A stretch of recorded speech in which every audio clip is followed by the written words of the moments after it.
Bismillahirrahmanirrahim. Assalamu alaikum, dear students. My name is Aisha Salim. I hope you all are fine and doing well. Today we are going to classify the elements under our SLO, in which we'll categorize the elements into metals and non-metals based on their physical properties. तो आज के lecture के अंदर मजीद इस lecture को आगे बढ़ाने से पहले let's brainstorm few ideas.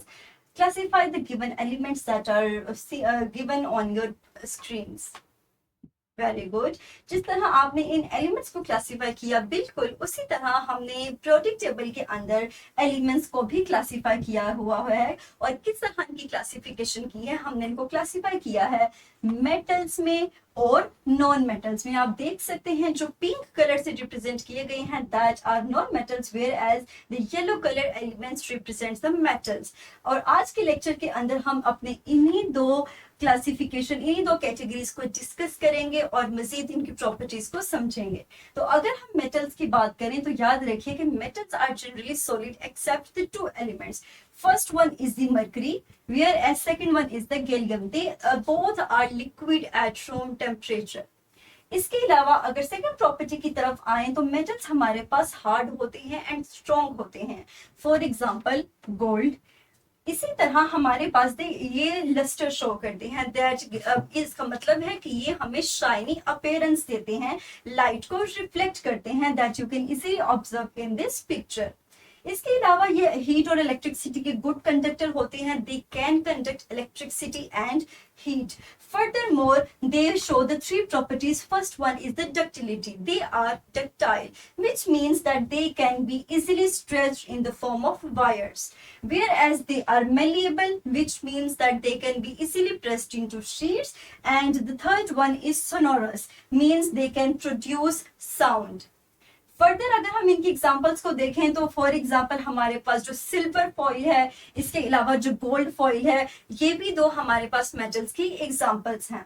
Next हम मूव करते हैं नॉन मेटल्स की तरफ.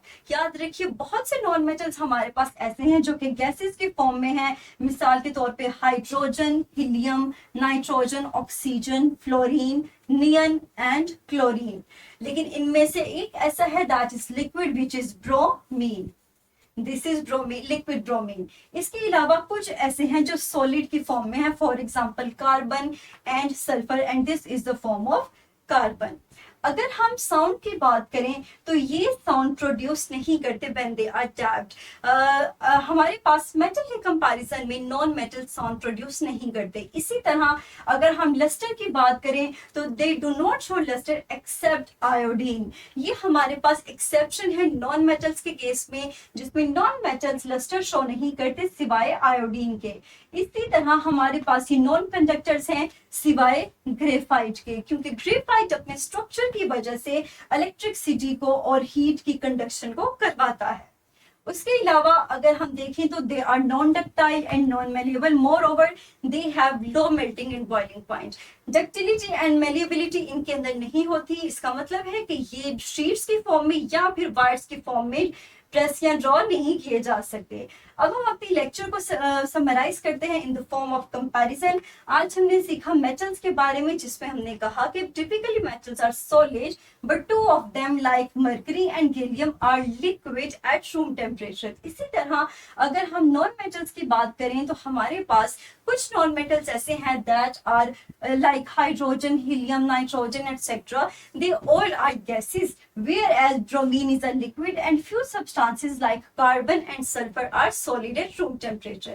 इसके अलावा हमने कुछ कैरेक्टरिस्टिक्स को डिस्कस किया. For example hardness and strength, lustre, conductivity, malleability, sonority and ductility.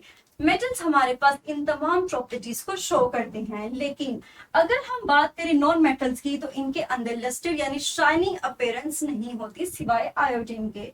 उसके अलावा डक्टिलिटी, मैलेबिलिटी एंड सोनोरस, इन तीन प्रॉपर्टीज ये भी एब्सेंट होती हैं नॉन मेटल्स के केस में. Moreover they have low melting and boiling point and they do not conduct electricity and heat except graphite, because due to the structure graphite conduct heat and electricity. Further हम अपनी worksheet को solve करेंगे. इसी knowledge को apply करते हुए the link of which is also given in the description of this video. So pause your video for few seconds and quickly solve this worksheet. Very good, मुझे उम्मीद है कि आपने इसको इजीली सॉल्व कर लिया होगा। Now this is the skill, that is skill 6.2 6.4। आप इजीली इस कोड को स्कैन करके इस स्किल शीट को ओपन कर सकते हैं। That is your homework. आप अपने नॉलेज को अप्लाई करते हुए इजीली इस स्किल को अचीव कर लेंगे। और इंशाल्लाह अपने अगले लेक्चर के अंदर हम प्योर सब्सटेंसेस लाइक कंपाउंड्स इनको डिस्कस करेंगे और अपने देखेंगे कि किस तरह कंपाउंड को हम प्योर सब्सटेंस करार देते हैं and how they are formed. So तब तक के लिए अपना ख्याल रखिएगा। Thank you very much and अल्लाह हाफिज।